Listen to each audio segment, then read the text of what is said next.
अस्सलाम वालेकुम, मैं हूं गुरतुलैन आरिफ और आप देख रहे हैं प्रोग्राम TRP 360। नाज़रीन, कल पार्लियामेंट लॉजेस में जो कुछ हुआ वो तो आपको मीडिया के थ्रू पता चल गया, लेकिन आखिर ये सब हुआ क्यों? ऐसा क्या हुआ कि पुलिस को जाके इंटरप्ट करना पड़ा और ये सारी मामलात क्या थे, वहाँ पूरी रात क्या चलता रहा? ये सारी चीज़ें आपको मेन स्ट्रीम मीडिया तो नहीं बताएगा, लेकिन हम आपको आज के प्रोग्राम में इन सारी तफसीलात से आगाह करेंगे। और इसी हवाले से बात करने के लिए हमारे साथ मौजूद हैं शब्बीर हुसैन। प्रोग्राम में वेलकम करेंगे इनको। अस्सलाम वालेकुम सर। वालेकुम अस्सलाम। सर, ये बताइएगा कि आखिर ऐसा क्या हुआ कि पार्लियामेंट लॉजेस में पुलिस को जाना पड़ा? इसका क्या पस मंज़र था या पुलिस वैसे ही मुंह उठा के चल पड़ी?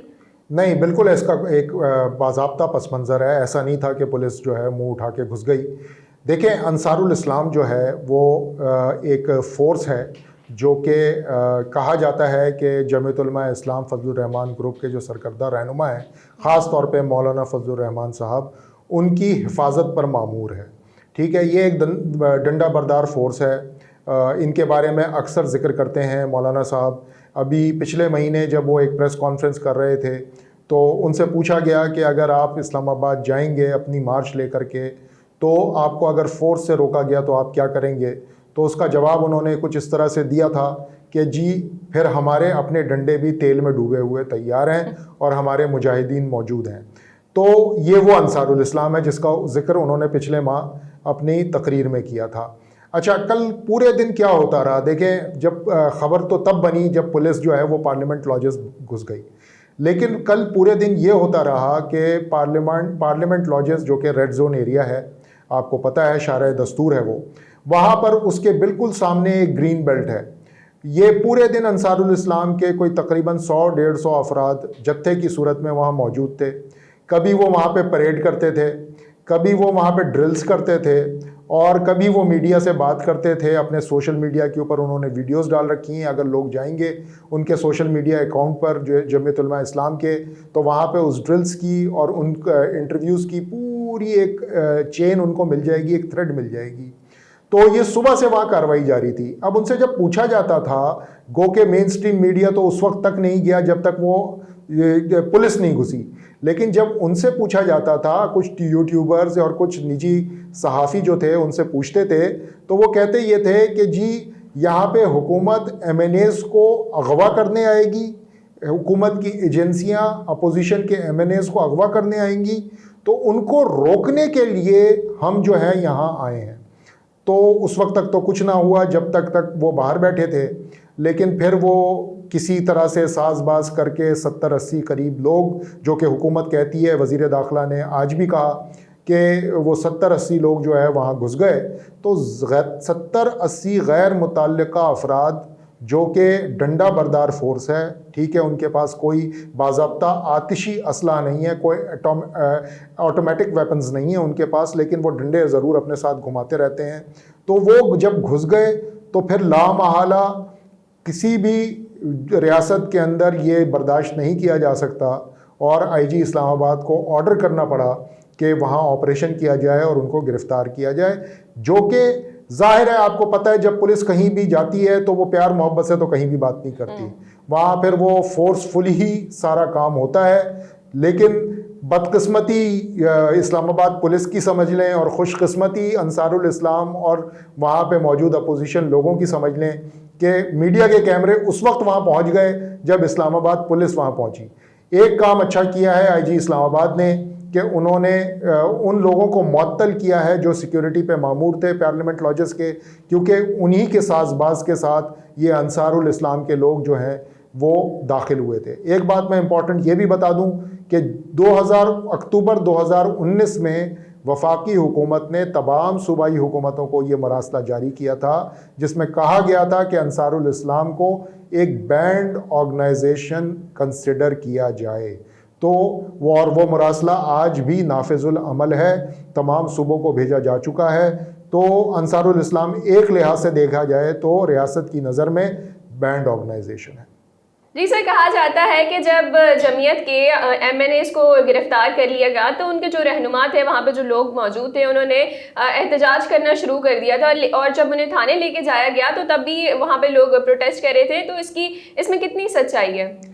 देखें, बिल्कुल भी इसमें कोई सच्चाई नहीं है। میں آپ کو بتاؤں میرے کتنے جاننے والے اسلام آباد میں جنہوں نے باضابطہ مجھے ویڈیوز اور تصاویر بھیجی ہیں جب وہ رات کے پچھلے پہر وہاں گئے اور پورا میڈیا یہ چلا رہا تھا کہ جی تھانے کے باہر جو ہے وہ جمعیت کے لوگ بیٹھ گئے دھرنا دے کر کے اور پارلیمنٹ لاجز کے باہر دھرنا دے کے بیٹھ گئے. بالکل اس میں کوئی حقیقت نہیں تھی, وہاں پہ کوئی ہنگامہ نہیں تھا, وہاں پہ مکمل خاموشی تھی.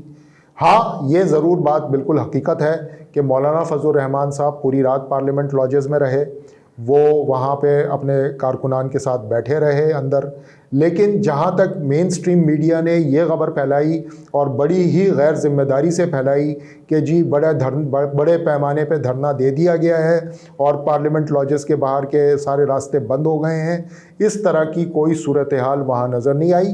جی بالکل یہ ضرور ہوا کہ الصبح حکومت نے وہ ریڈ زون کو جانے والے راستے سیل کیے, کیونکہ ان کو شاید یہ شبہ تھا کہ صبح, اور آج جمعہ کا دن بھی تھا, تو ان کو یہ شبہ تھا کہ آج کوئی جلوس یا کوئی جلسہ یا کوئی دھرنا اس طرف کو نہ آ جائے, تو اس لیے صبح کے وقت یہ سارے راستے سیل کیے گئے تھے.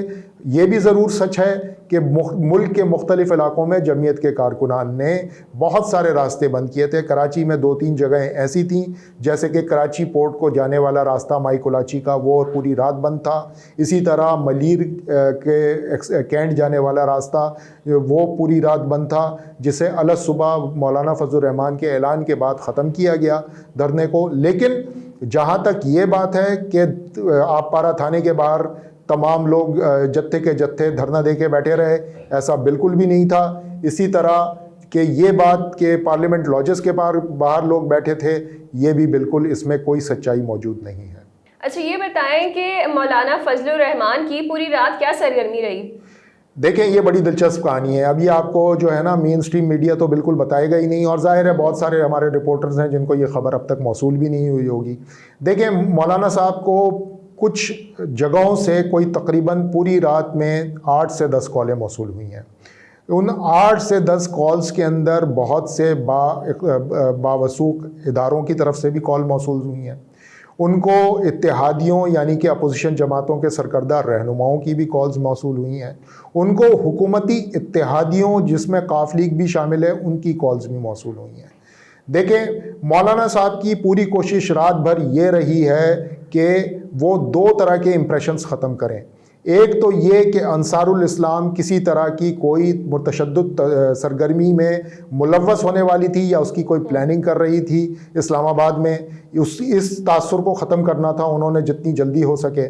دوسرا انہوں نے یہ تاثر بھی ختم کرنا تھا جو کہ ان کے اپنے اتحاد کے لوگ ان پہ اب شبہ کرنے لگے تھے. رات بھر میں یہ خبر آ رہی تھی, بہت سارے سرکلز میں یہ بات پھیلی کہ زرداری صاحب اور مریم نواز صاحبہ اور شہباز شریف صاحب اس بات پر پریشان ہوئے کہ کہیں مولانا کے یہ لوگ آ کر کے حکومت کے خلاف اور وزیر اعظم کے خلاف تحریک عدم اعتماد کی پوری تحریک کو کہیں نقصان تو نہیں پہنچانے والے تھے.